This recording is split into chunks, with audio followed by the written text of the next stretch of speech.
Hello and welcome to पल commerce classes. देखिए, admission of a new partner ये chapter हम कर रहे हैं, जिसमें ये 4th वीडियो है। 3 वीडियो हम पहले अपलोड कर चुके हैं। तो अब तक जो हमने टॉपिक कवर किया, क्या किया है, प्रॉफिट शेयरिंग रेशियो और ट्रीटमेंट ऑफ गुडविल। आज का टॉपिक हम करेंगे revaluation of assets and liabilities. देखिए, 5 टॉपिक टोटल है, ये तीसरा टॉपिक है, revaluation of assets and liabilities. जब भी कोई नया पार्टनरशिप में एडमिट होता है तो एसेट्स एंड लायबिलिटी का रिवैल्यूएशन करते हैं। क्यों करते हैं? देखिए, आपसे कई बार एग्जाम में क्वेश्चन पूछा जाता है कि is it appropriate to revalue assets and liabilities at the time of admission of a new partner. तो यस, इट इज एप्रोप्रिएट, बिल्कुल जरूरी है। क्यों जरूरी है? क्योंकि जब नया पार्टनर आता है तो एसेट्स एंड लायबिलिटीज उसके आने से पहले ही हमारे पास है, ठीक है।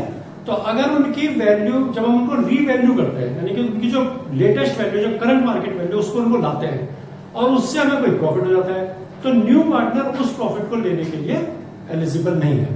एट द सेम टाइम अगर हमें उनकी वैल्यू, मार्केट वैल्यू कम हो गई, कुछ हो गया, लॉस हो रहा है, तो he is not responsible to bear that loss. उस लॉस को बियर करने के लिए वो रिस्पॉन्सिबल नहीं है, इसलिए हमें इसको रिवैल्यू करना चाहिए। देखिए, थोड़ा सा मैंने लिखा हुआ है इसमें कि it is appropriate to revalue assets and liabilities at the time of admission of a new partner.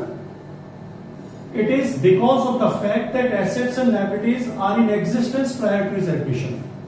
जब नया पार्टनर आता है तो ये ठीक है कि आप एसेट लायबिलिटी और रिवैल्यूएशन करें, क्योंकि वो उससे आने से पहले एग्जिस्ट कर रही है।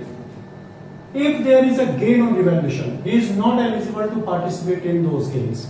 अगर revaluation of assets and liability करने से गेन हो रहा है तो new partner is not eligible to participate in that gain.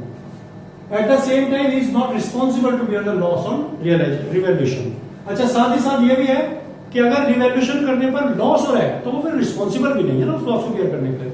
तो इसलिए ठीक रहेगा कि आप पहले रिवैल्यूएशन कर लें, जो भी प्रॉफिट हो चाहे लॉस हो वो ओल्ड पार्टनर के अकाउंट में डाल दें और इसका हिसाब रखें। तो देखिए, अब करना क्या होता है इसमें, जब आप रिवैल्यूएशन करेंगे एसेट्स एंड लायबिलिटीज का, तो हमें एंट्रीज बनानी पड़ेगी। तो मैं आपको बिल्कुल एक सिंपल ट्रिक बताऊंगा एंट्री बनाने की। ऐसा कुछ नहीं याद करने की एसेट की वैल्यू बढ़ गई तो घट गई, ऐसे कर लो, कुछ भी सिंपल तरीका देखिए। How entries are made on revaluation, एक सिंपल ट्रिक से बताऊं आपको। फॉर एवरी लॉस, जब भी पार्टनरशिप में आपको लॉस हो तो आपको क्या करना है, revaluation account debit to items creating loss.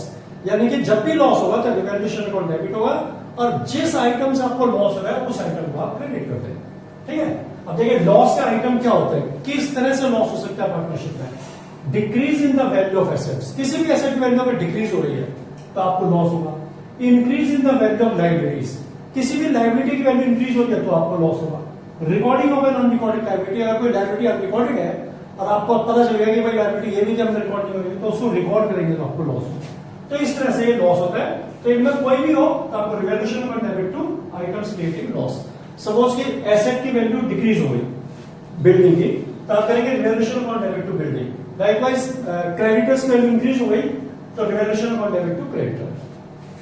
For every gain, अगर कभी भी आपको लॉस होता है किसी भी आइटम से, तो items creating gain debit to revaluation account. जिस आइटम से आपको गेन हो रहा है उस आइटम को डेबिट करते हैं, रिवैल्यूएशन अकाउंट को क्रेडिट करते हैं। गेन आइटम क्या क्या होते हैं, increase in the value of assets, assets की वैल्यू इंक्रीज होने से गेन होता है। Decrease in the value of liabilities, liabilities की वैल्यू डिक्रीज होने से गेन होता है। Recording of an unrecorded asset, किसी अनरिकॉर्डेड एसेट को अगर आप रिकॉर्ड करेंगे तो गेन होता है। जो ये था उससे उल्टा है। तो ये 2 तरीके हैं, आपको कोई भी प्रॉफिट और लॉस अगर रिवैल्यूएशन में रिकॉर्ड करना है तो आपको लॉस ऐसे करना है, revaluation to item creating loss, gain के लिए item creating gain to revaluation. तो ये आपकी एंट्रीज बन जाएंगी। अच्छा, उसके बाद फिर क्लोजिंग रिवैल्यूएशन अकाउंट। अब आप रिवैल्यूएशन अकाउंट को क्लोज करना चाहते हैं, तो क्लोज करने में क्या होगा कि रिवैल्यूएशन में या तो प्रॉफिट होगा या लॉस होगा।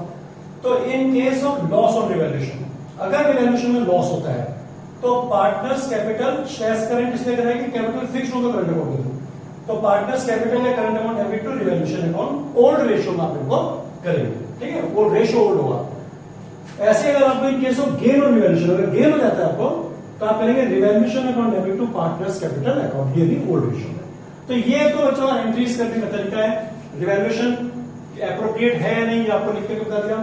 उसके अलावा आपको एंट्रीज करने की ट्रिक बता दी, कैसे एंट्री करनी है, कौन सा आइटम प्रॉफिट के है, कौन सा आइटम लॉस के है, आपको बता दिया इसमें, और क्लोज करने का तरीका बता दिया। तो अब हम क्या करेंगे, एक क्वेश्चन आपको करके दिखाते हैं और उसके बाद फिर आपको ये रूल का प्लान अप्लाई होगा, उसको आप समझ जाएंगे। देखिए, मैं पहले क्वेश्चन एक बना करके उसको पढ़ के दिखा देता हूं, उसके बाद इसे सॉल्व करेंगे। क्वेश्चन है कि ए बी पार्टनर है, प्रॉफिट शेयर करता है 3:2 के रेशियो में। सी को 1/4 शेयर उन्होंने एडमिट कर दिया पार्टनरशिप में। Their balance sheet on the date on that date was as follows. That date मतलब जिस दिन सी एडमिट हुआ उस दिन, ये उनकी बैलेंस शीट है।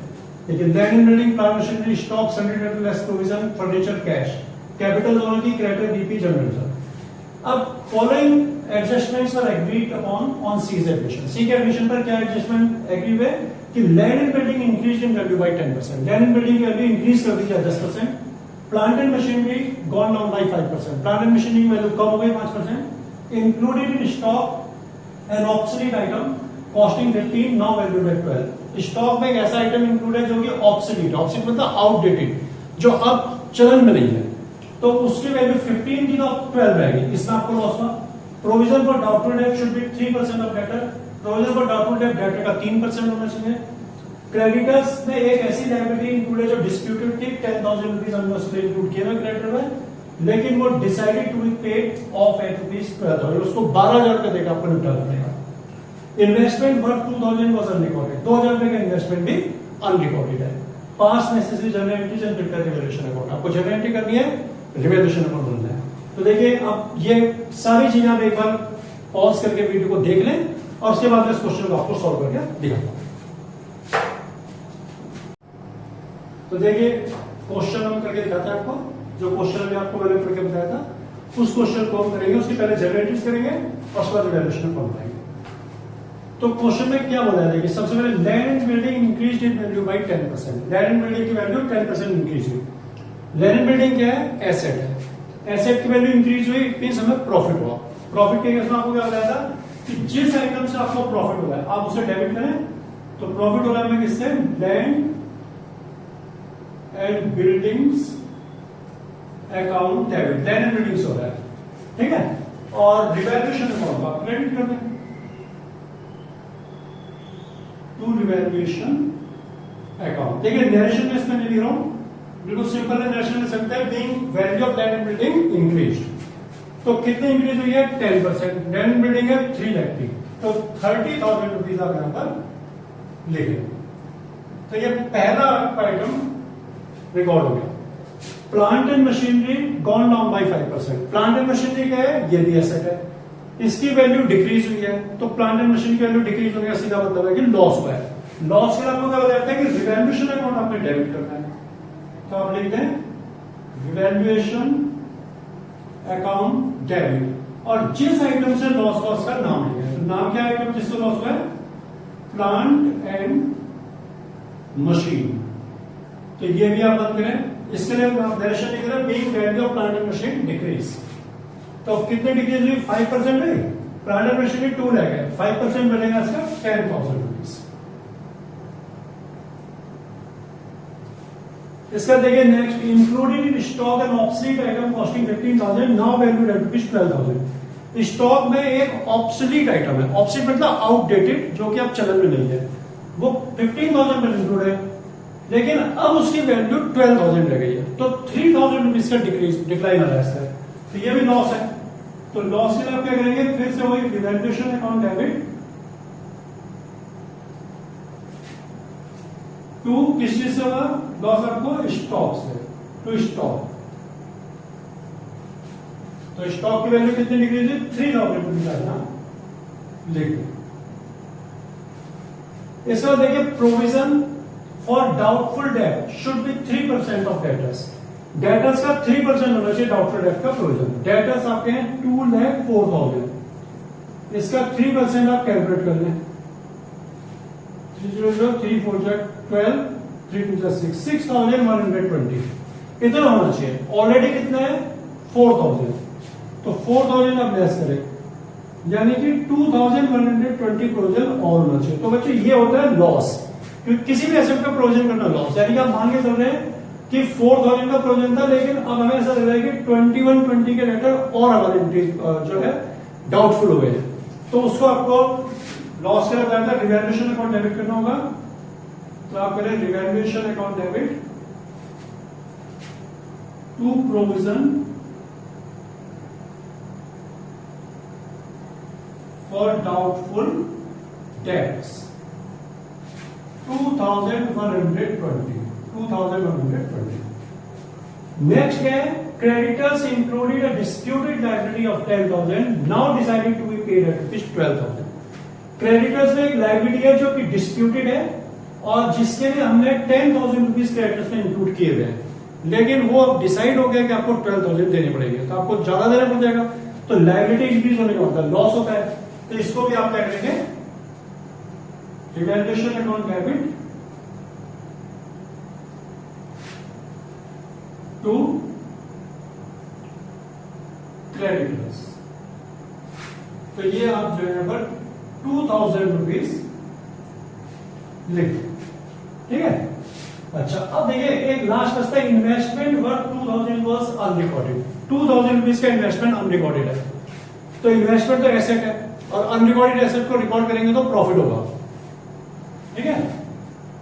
तो एंट्री क्या बनेगी प्रॉफिट के लिए, जिस चीज से प्रॉफिट हो रहा है उसको आप क्या लिखिए, investment account debit to revaluation account. अब आप देखिए आपको कितने का इन्वेस्टमेंट है, 2,000 रुपीज का इन्वेस्टमेंट है, ये ले लिया। अब हमने जितने ट्रांजेक्शन थे सारे रिकॉर्ड कर दिए। अब क्या करना है, रिवैल्यूएशन अकाउंट में इनको पोस्ट करेंगे और उससे जो भी प्रॉफिट लॉस निकलेगा इंटरेस्ट कर देंगे और आपका क्वेश्चन फिनिश।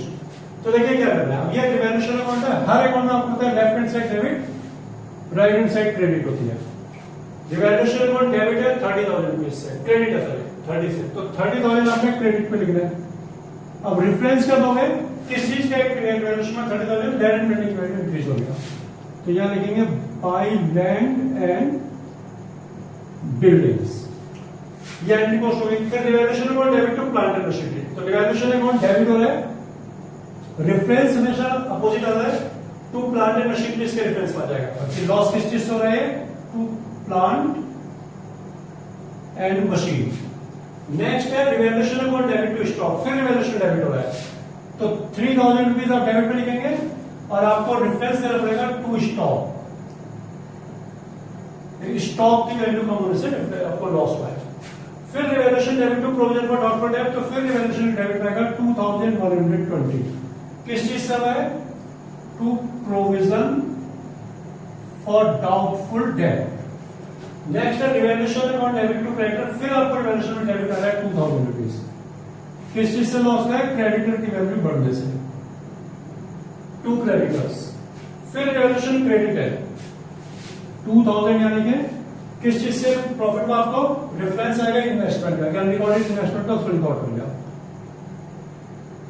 By investment. तो ये सारे ट्रांजेक्शन हमने रिकॉर्ड कर दिए। अब हमको प्रॉफिट या लॉस कैलकुलेट करना है। देखिए, तो इसमें क्रेडिट साइड बढ़ी है तो प्रॉफिट होगा 32,000। डेबिट आइटम देखिए 10, 13, 15, 17,120। देखिए 10, 13, 15, 17 और 120। 80, 9 से बन गया 8, 11 से 7 गया 4, 2 से बन गया 1, 14,880 होता है। और करते हैं, ठीक है। तो हम यहां लिखेंगे टू प्रॉफिट, शॉर्ट में ट्रांसफर टू। अब यहां लिखे ए कैपिटल अकाउंट और बी कैपिटल अकाउंट, 14,880। अब इसको हमने डिस्ट्रीब्यूट करने के इसमें ओल्ड रेशियो 3:2। तो देखिए इसको हम डिवाइड कर लेते हैं 5 से, तो आएगा कितना, 5 2 जा 10, 4 करेगा 48 का, 5 9 जा 45, 3 करेगा 5 7 जा 35, 3 करेगा 5 6 जा 30, 29 76। अब इसे हम 3 से इंटू करेंगे तो ए को दे दिया जाएगा पैसा और 2 से इंटू करके बी को। तो 3 से करेंगे पहले 3 6 जा 18, 3 7 जा 21 और 1 जो कैरी हुआ था वो लोड दो तो 22, 3 9 जा 27, 27 और 2 29, 3 2 जा 6 और 2 8, 89 928, 8928 यानी 8,928। अब इसे 2 से कर दीजिए, 2 6 जा 12, 2 7 जा 14 और 1 15, 2 9 जा 18 और 1 19, 2 2 जा 4 और 1 5। तो ये दोनों आपका आंसर आ गया। अब हमें क्या करते हैं, इसकी एक ये प्रॉफिट है, ठीक है, रिवैल्यूएशन डेबिट साइड में, तो प्रॉफिट आपको रिकॉर्ड करना है। अच्छा, रिवैल्यूएशन डेबिट पे है तो इसका नहीं कि लॉस है, रिवैल्यूएशन डेबिट पे है क्योंकि बैलेंसिंग फिगर है, ठीक है। 32 क्रेडिट साइड का टोटल ज्यादा है डेबिट से, तो क्रेडिट का बैलेंस अच्छा है एक्चुअली यहाँ पर, क्योंकि जो छोटी साइड होती है वहां पर हम बैलेंस करने का रोल रख देते हैं। तो एंट्री बनेगी आपकी revaluation account debit to S capital account to B's capital account. तो ये हमने यहां पर अकाउंट लिख दे रहे हैं 14,880 और 8,928 ए अकाउंट मिलेगा और 5,952 बी अकाउंट। तो ये बच्चों हमारा क्वेश्चन कंप्लीट हुआ। रिवैल्यूएशन बहुत ही इजी टॉपिक है, इसको किस तरह से करना आपको बता दिया कंप्लीटली। तो इसको अच्छी तरह से आप एक बार और देख लें, क्वेश्चन को देख लें, सॉल्यूशन देख लें कैसे कैसे करना है, जो पीछे बातें बताई उनको एक बार रिकैप कर लें, इसको पॉज करके वीडियो को अच्छी तरह एक बार देख लें, और उसके बाद आपको जो भी डिफिकल्टी हो, अगर कुछ आप चाहते हैं पूछना तो आप कमेंट में जाकर के पूछ सकते हैं, कमेंट करके। और दूसरा, आपको अगर अच्छा लगता है तो आप इसको लाइक और सब्सक्राइब जरूर करें।